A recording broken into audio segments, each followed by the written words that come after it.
Vamos embora, galera. Vamos lá concluir essa parte aí de propriedades coligativas, tá certo? Nesse último vídeo, eu vou fazer alguns exercícios com vocês, que são os exercícios de fixação lá na nossa ficha 5, tá certo? Esses exercícios vão ser sobre propriedades coligativas e aí eu vou explicar um pouquinho mais de alguns detalhes que eu queria que vocês prestassem bastante atenção, beleza? Então vamos lá. Pessoal, primeira questão, a questãozinha que foi do Enem aí. Diz assim: as bebidas podem ser resfriadas de modo mais rápido utilizando-se caixas de isopor contendo, presta atenção nisso, tá? Contendo gelo, um pouco de sal grosso comercial, beleza? Nesse processo ocorre o derretimento do gelo com consequência da formação de líquido e resfriamento das bebidas. Uma interpretação equivocada, baseada-se no senso comum, relaciona esse efeito à grande capacidade do sal de absorver calor. Vê que nada a ver. A galera fica achando que o sal absorve calor e deixa a bebida mais fria. Não tem nada a ver isso, tá, galera? Do ponto de vista científico, o resfriamento ocorre em razão de quê? Primeiro, galera, eu já vou responder essa questãozinha, tá certo? Ah, quando eu coloco sal, vamos lá. Quando eu coloco sal no gelo, a gente sabe que o gelo ele derrete, tá certo, com mais facilidade. Por que isso acontece? Isso acontece devido àquela propriedade coligativa de que de diminuição da temperatura de fusão da água. Então, com isso a gente já marcaria a letra E. Mas, além disso, vamos tentar aqui entender o que é que está acontecendo. Vamos lá. Tem aqui, ó, eu tentei desenhar aí um pouquinho um isopor aí com algumas pedrinhas de gelo em uma lata, enfim, não ficou muito bonito, mas vamos lá. O que acontece? Eu tenho aqui um isopor, galera, uma latinha dentro e pedrinhas de gelo. E aí o que, é que eu vou fazer? Eu vou colocar sal, beleza? Dentro desse recipiente. Lembra, galera? Ó, o que foi que eu falei para vocês?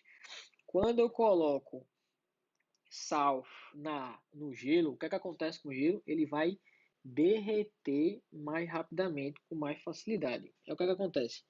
A água que estava no estado sólido passa para o estado líquido, certo? Opa, passa para o estado líquido, certo, galera?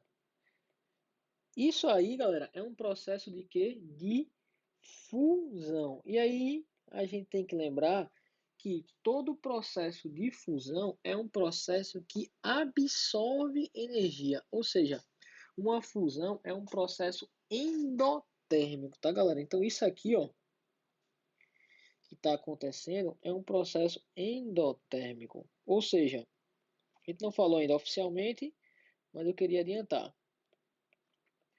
Ou seja, para o gelo derreter, ele tem que fazer o que com a energia? Ele tem que absorver, botar assim, ó, absorver energia, certo, galera? E aí é onde está a explicação do porquê a bebida vai gelar mais rápido. Pensa comigo. Botei sal no gelo. O gelo vai derreter rapidamente. Para o gelo derreter, ele tem que absorver calor. Me diz aí, de quem é que esse gelo vai absorver calor? Galera, dentro do meu sistema eu tenho isopor, mas eu tenho o quê? Eu tenho as latinhas, pessoal. Então, o gelo, ele vai começar a o quê? A absorver, ou seja, retirar calor, tá certo? Da latinha, beleza? Ou seja, o líquido que está dentro da latinha, ele começa a perder energia para o gelo. Por quê? Porque o gelo vai derreter rapidamente devido à adição do sal. Se, vamos lá, se a lata, o líquido que está dentro da lata, está perdendo energia para o gelo, ou seja, o gelo está roubando energia da lata, a lata tem sua temperatura o quê? Diminuída e assim vai ficar mais frio rapidamente. Certo, galera? Então, a consequência, tá certo, de colocar sal no gelo é o gelo derreter. Para ele derreter, ele tem que absorver energia. Se ele absorve energia, ele rouba energia de alguém. Ele vai roubar energia de quem? Da lata, tá certo? Do líquido que está dentro da lata. Se o líquido que está dentro da lata perde energia, a temperatura do líquido faz o quê? Diminui e resfria mais rapidamente. Então essa daí é a principal explicação, o principal motivo pelo qual ao colocar sal no gelo você consegue gelar rapidamente. A questão é rápida, galera, 3 minutos. Melhor ainda é você pegar sal fino, sal grosso ele se espalha menos, sal fino, pegar álcool, tá certo? E água. Se você misturar sal fino, álcool e água no gelo, aí que vai gelar mais rapidamente. Mas só sal no gelo já ajuda o quê? Bastante. Tá, galera? Então tá aí, primeira questão. Segunda questão fala o seguinte, ó. A ebulioscopia é a propriedade coligativa que relaciona ao aumento da temperatura de ebulição no líquido quando eu coloco o soluto. Lembra, galera? Toda vez que eu boto, revisão, ó. Toda vez que eu boto um sal na água, o que é que acontece com a pressão de vapor? Diminui. O que é que acontece com a temperatura de ebulição? Aumenta. O que é que acontece com a temperatura de fusão? Diminui. E o que é que acontece com a pressão osmótica? Aumenta, tá certo? E ele diz assim, ó, eu tenho três soluções. Solução A de NaCl, solução B de sacarose e solução C de cloreto de cálcio. Ele quer saber o seguinte: as soluções foram colocadas em ordem crescente de temperatura de ebulição. Qual é a ordemzinha? Galera, o que a gente tem que lembrar aqui? Isso aqui é aquele exemplo de análise qualitativa, certo? Ó, quanto mais partículas eu tiver na solução, maior é o efeito coligativo, certo? Qual é o efeito coligativo que eu estou tratando na questão? É o aumento da temperatura de ebulição.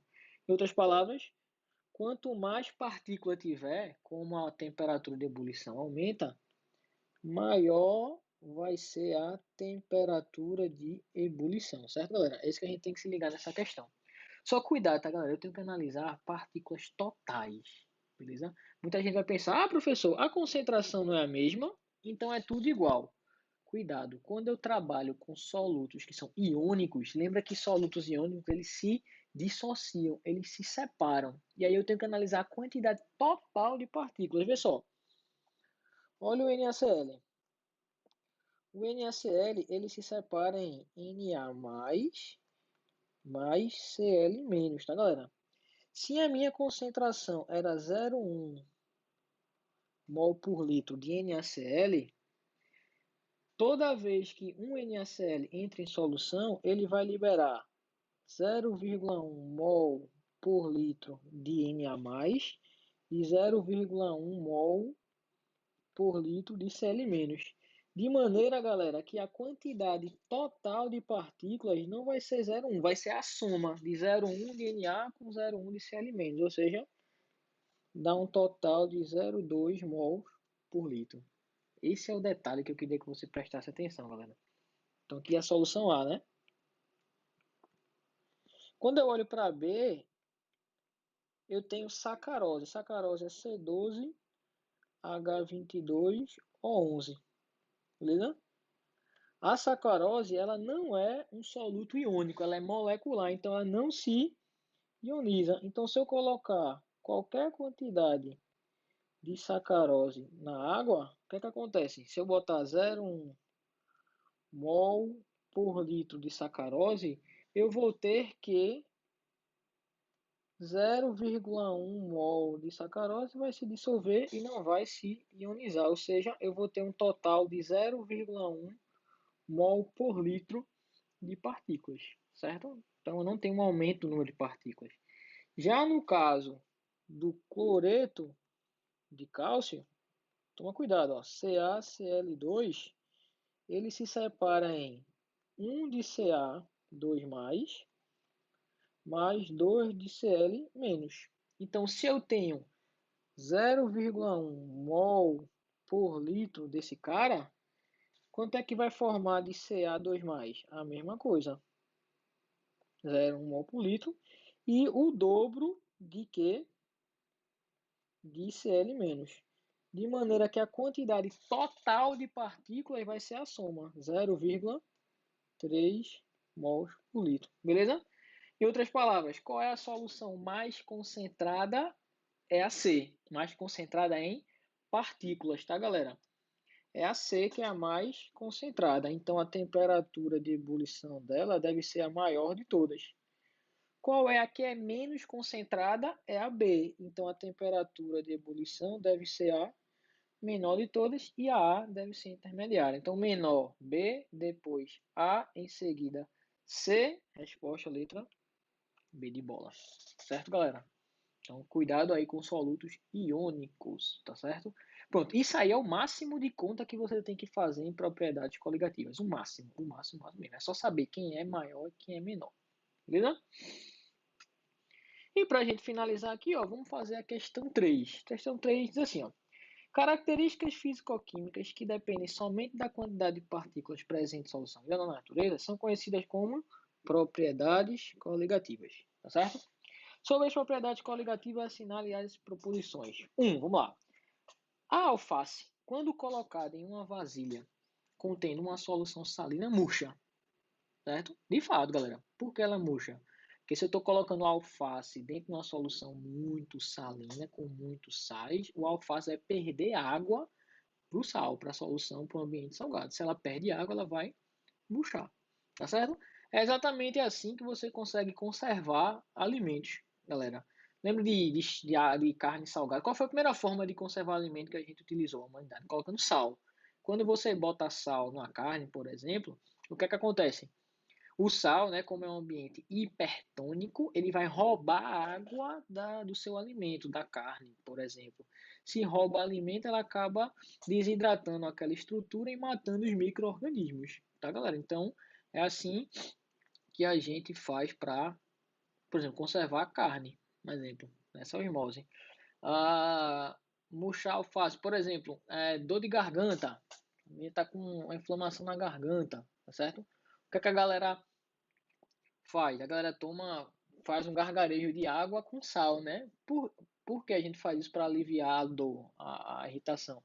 Porque essa água com sal vai, quando você coloca ela na garganta, vai desidratar um pouco aquela região e vai matar um pouco os micro-organismos que estão ali. Beleza? Então isso é verdade, a alface vai murchar mesmo. Esse fenômeno pode ser explicado pela propriedade coligativa chamada pressão osmótica, não está muito correto não, mas beleza. Aí vem o erro, pois ocorre a migração de solvente de onde está mais concentrado para onde está mais diluído? Não, galera. Vai de onde está mais diluído, ou seja, menos concentrado, para onde está mais concentrado. Então a 1 está errada. Certo, galera? 2, ó. Em países com temperaturas muito baixas ou muito elevadas, costuma-se adicionar etileno glicol à água dos radiadores dos carros para evitar o congelamento ou superaquecimento da água.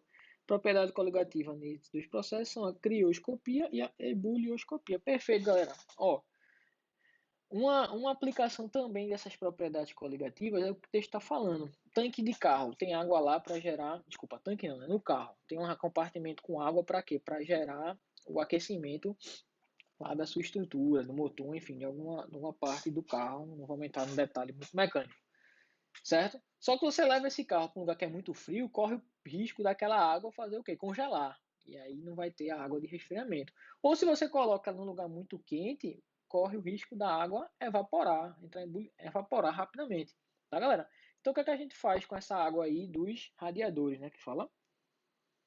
Exatamente. A gente coloca algum soluto, esse etilenoglicol, não deixa de ser um soluto, para que a temperatura de fusão diminua, evitando assim que a água congele, e que a temperatura de ebulição aumente, evitando assim que a água evapore. Tá, galera? Então, tá corretíssimo essa segunda. E terceiro, ó, soluções fisiológicas devem possuir a mesma pressão osmótica que o sangue e as hemácias. Ao se utilizar água destilada no lugar de uma solução fisiológica, ocorre o inchaço das hemácias e a morte delas. A morte das hemácias por desidratação também ocorre ao se empregar uma solução saturada de sódio. Nas duas situações, ocorre a migração do solvente do meio menos concentrado para o mais concentrado. Tá, galera? Então vamos lá ler de novo. Ó. As soluções fisiológicas devem ter mesma pressão osmótica que o sangue e as hemácias, está correto. Ter a mesma pressão osmótica é ser isotônica, é ter a mesma concentração. Se eu pegar água destilada, tá certo? As hemácias vão inchar. Se eu boto água destilada junto da hemácia, a água destilada é menos concentrada que as hemácias, então a água vai sair em direção às hemácias, elas incham. Já se eu colocar a hemácia perto de uma solução de sal, tipo água do mar, a água vai sair de dentro das hemácias para dentro da solução, ou seja, ela vai murchar. Então tá perfeito essa terceira resposta, letra B de bola. Beleza, galera? Então, com isso aí a gente encerra essa partezinha de propriedades coligativas, tá bom? Esse é o assunto que a gente vai encontrar na ficha 5, que eu vou mandar para vocês, tá bom? E aí já podem fazer o exercício de fixação, já podem exercitar, tá certo? Foca bem nas partes aplicadas, tem lá vários exercícios disso, beleza? E aí a gente conclui essas coligativas e depois vai seguir com outros assuntos. Beleza, galera? Valeu aí para todos, beijão para vocês, tá certo? Bons estudos aí durante a semana, tá certo? Vamos embora que vai dar tudo certo. Beijão, galera. Tchau, tchau.